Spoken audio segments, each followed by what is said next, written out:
Hi friends, hello everyone, welcome to my channel.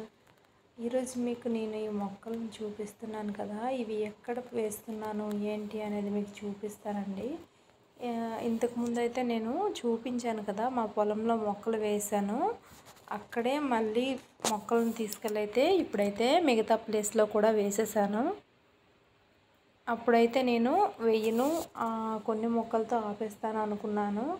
కానీ ఒక bit అనేది కంప్లీట్గా వేసుకుంటే మొక్కలన్నీ ఒకే విధంగా లెగుస్తాయి, పైకి చక్కగా పెరుగుతాయని చెప్పి మళ్ళీ నిర్ణయాన్ని అయితే మార్చుకున్నాము. కొంచెం కష్టమైతే అవుతుంది, కానీ నీళ్ళకైతే ఇబ్బంది అవుతుంది. కానీ కొంచెం కష్టపడినంత మాత్రాన నష్టమేమీ లేదు కదా. అందుకని మొక్కలను అయితే పెంచుకోవాలని నిర్ణయించుకున్నాం అనమాట. మొత్తం ఆ బిట్ మొత్తం వేసుకోవాలని, అంటే బిట్ అంటే సైడ్కి ఉన్న బిట్ వరకు వేసుకోవాలనుకున్నాం. Straight bit విడిచిపెట్టేసామన్నమాట. సైడ్కి కొద్దిగా ఒక 4 సెంట్ల వరకు ఉంటే అందులో వేసామన్నమాట మొక్కలు.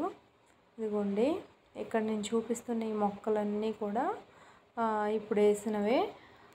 ఇగోండి, ఇక్కడ కూడా ఇవి ఇంకా వేయాల్సిన మొక్కలు అన్నమాట. ఆల్రెడీ మేము అంతకుముందు ఒక 2 కొబ్బరి మొక్కలను, 2 మామిడి మొక్కలను, టేకు మొక్కలు కూడా వేసాము. అయితే ఇవన్నీ ఒకే రోజైతే మేము వేయలేదండి.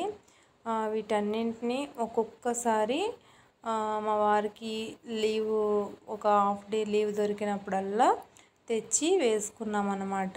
మేమైతే ఎవరిని పెట్టలేదన్నమాట. ఇదిగోండి, ఈ మొక్కలు పాతవన్నమాట, అంతకుముందు వచ్చేటప్పుడు వేసినవి. ఇదైతే మా ఇంటి దగ్గర సీతాఫలం మొక్క ఉండేది, అది తీసుకొచ్చేసాను. ఆ పక్కనైతే బీర గింజలు తీసుకొచ్చి పెట్టాను. ఇదిగోండి, ఇందులో కూడా ఒక జామ మొక్క, అందులో బీర గింజలు చివర్లు అయితే వచ్చాయండి ప్రతి మొక్కకు కూడా. ఇదిగోండి, మామిడి మొక్కలో కూడా బీర గింజలు పెట్టేశాను అనమాట. నాకు ఎక్కడ కనిపిస్తే అక్కడ ప్లేస్ ఉన్నప్పుడు మొక్కల్ని వేసేయడం అంటే భలే ఇష్టం. ఇదిగోండి, ఇక్కడ ఇలా పెట్టుకున్న హోల్స్ దగ్గర ప్రతి దగ్గర కూడా మొక్క పడుతుందన్నమాట. ఫస్ట్ అయితే కొలిచేసి ఈ విధంగా కొద్దిగా దవ్వి పెట్టేసామన్నమాట. ఎంత డిస్టెన్స్లో వేయాలి అనేది కొలిచి పెట్టుకున్నాం అన్నమాట. అలా కొలిచిన తర్వాత వేసేసుకున్నాను మిగతా మొక్కల్ని. ఫస్ట్ అయితే ఇక్కడ నేను కొన్ని టేకు మొక్కలు చనిపోయాయి అన్నమాట. ఎందుకు చనిపోయాయి అనేది తెలియదు. మా పిల్లల్ని తీసుకుని వచ్చామైతే మేము టేకు మొక్కలు ఊడటానికి. వాళ్ళు నాటుతామని చెప్పి నాటారు, ఆ మొక్కలే పాడైపోయాయి.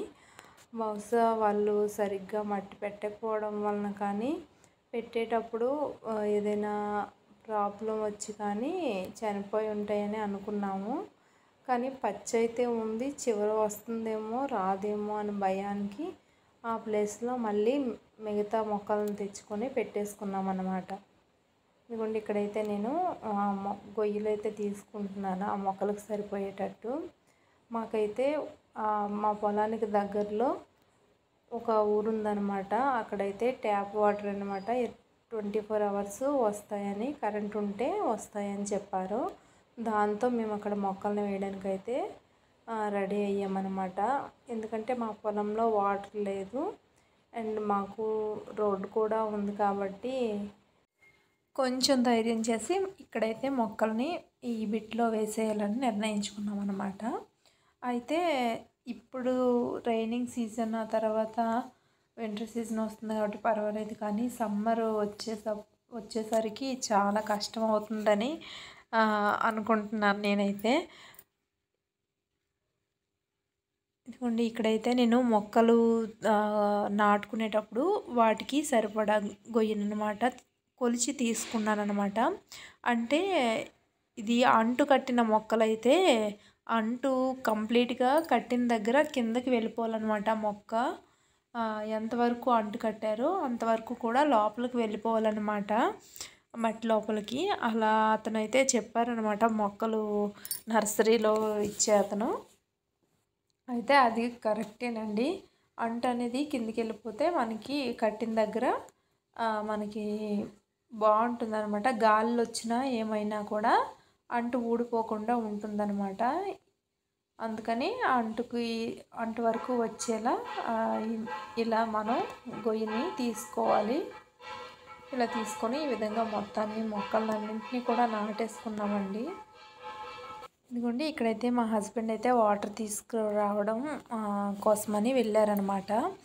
ఇలా వాటర్ చూడండి, ఇక్కడ మాకు ఊరు ఈ విధంగా ఉంటుందన్నమాట. 1 కిలోమీటర్ దూరంలో ఉంటుంది మా పొలానికి.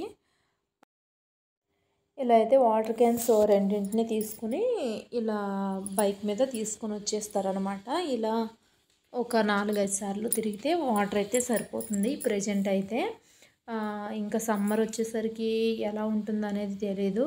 ఆ తర్వాత నేను నాటి పెట్టిన మొక్కలకి ఆయన పల్లీలు అయితే ఇలా కట్టి అందులో వాటర్ అయితే వేస్తున్నారనమాట. నేను అయితే కూర్చొని మొక్కలు తవ్వుకొని నాటుకుంటున్నాను. ఆయన అయితే వాటర్ తీసుకొచ్చి చుట్టూ కట్టి గట్టు, ఆ తర్వాత అందులో వాటర్ అనమాట వేసుకొని వెళ్తున్నారనమాట.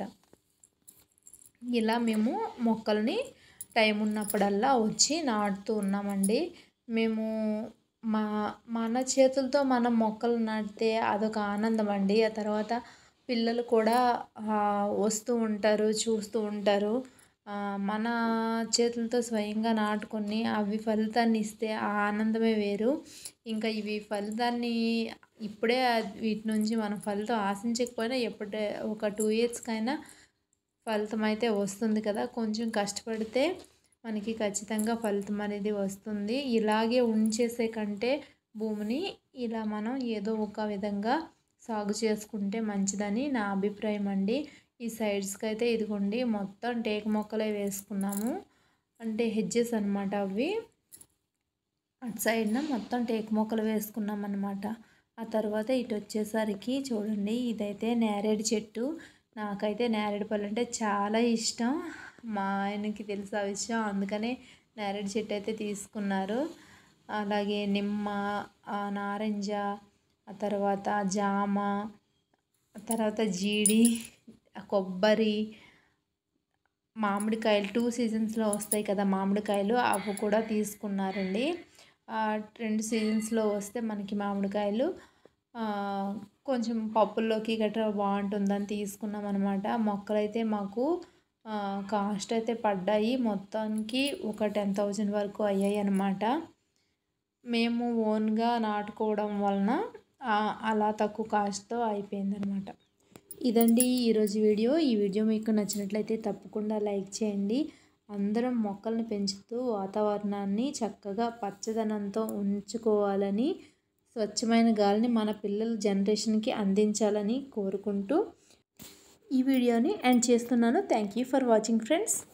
ప్లీజ్ ఈ వీడియో మీకు నచ్చినట్లయితే తప్పకుండా లైక్ చేయండి. అలాగే మా ఛానల్ని విజిట్ చేయండి. నచ్చినట్లయితే తప్పకుండా సబ్స్క్రైబ్ చేసుకోండి ఫ్రెండ్స్.